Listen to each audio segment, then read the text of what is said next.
Bienvenue sur le plateau de Village Semences pour cette ultime face à vous de cette semaine un peu folle avec François Després. Bonsoir. François, il y a quand même quelques mois, on va essayer de se replonger en arrière. C'était quoi votre état d'esprit, genre au mois d'octobre, quand la nouvelle a été annoncée que finalement le salon de l'agriculture n'aurait pas lieu? Ça a été un coup de massue? On s'y attendait, on n'imaginait pas qu'il puisse se tenir normalement.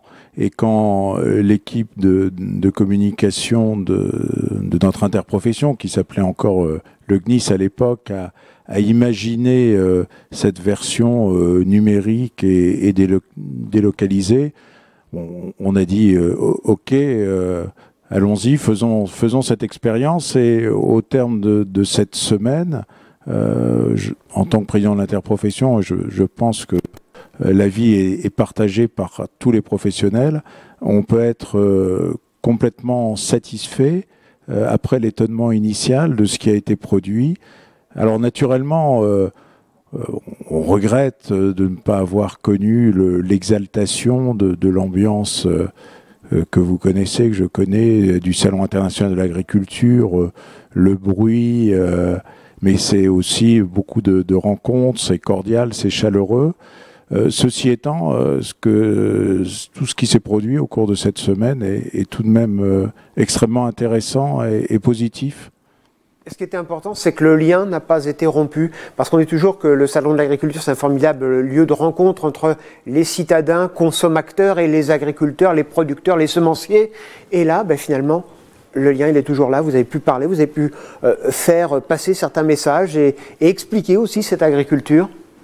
Oui, alors grâce à la diversité des émissions, les tables rondes, les débats, mais aussi les interviews, ça a été, comme d'habitude, une très grande occasion de communication sur l'agriculture, sur l'alimentation, et puis naturellement sur notre sujet, les semences. Mais en plus, ça a été enrichi par la délocalisation en région de l'ensemble de ces émissions, en associant, et je les remercie, en plus de l'équipe de communication parisienne de SEMAE, et les collaborateurs de SEMAE dans nos régions, dans nos délégations régionales, que ce soit à Lille, à Lyon, à Angers, à Toulouse, à Orléans ou à Reims. Donc cette dimension régionale, locale, avec des émissions sur le terrain, c'est d'ailleurs tout à fait en phase avec la volonté,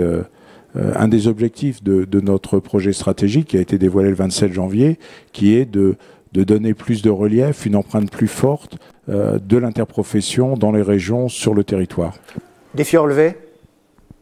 Défi complètement relevé, qui donne aussi des idées pour l'avenir, parce qu'il faudra, j'espère naturellement, que l'année prochaine, on pourra tous vacciner, nous retrouver porte de Versailles, dans notre village semence, sous la forme désormais bien connue, mais je pense qu'il faudra conserver plusieurs des éléments qui ont été mis en œuvre cette année, notamment cette déclinaison dans nos régions, chez nos adhérents, chez des membres de l'interprofession, chez des partenaires de l'interprofession.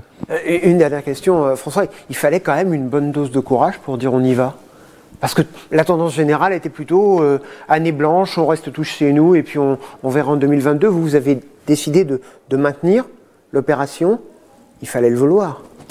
Non, je pense que je n'ai aucun mérite personnel, ni d'ailleurs les administrateurs et les élus de SEMAE, et c'est vraiment l'enthousiasme et le pouvoir de conviction de l'équipe chargée de cet événement qui est un temps fort dans l'année pour eux, le Salon international de l'agriculture, ils nous ont convaincus qu'ils ne voulaient pas de cette année blanche et qu'ils pouvaient imaginer autre chose qui aurait la même portée, la même efficacité. Donc il va y avoir naturellement un retour d'expérience sur tout ce qui s'est produit de lundi à samedi, mais sans surprise, ce sera un retour extrêmement positif. On se retrouve dans un an ? Naturellement, avec grand plaisir. Et puis j'ajouterais, si vous le permettez, aussi un petit clin d'œil à... Vous parliez des équipes de CMAEC qui ont travaillé avec nous aussi pour préparer toutes ces émissions. 117 émissions pendant une semaine. Clin d'œil également à toute l'équipe technique qu'on n'a pas vue pendant la semaine, mais sans qui rien n'aurait été possible, que ce soit ici, à Paris, dans ces superbes décors, où vous le disiez fort justement, en région. François Després, merci. Et puis à très bientôt. À bientôt, Philippe.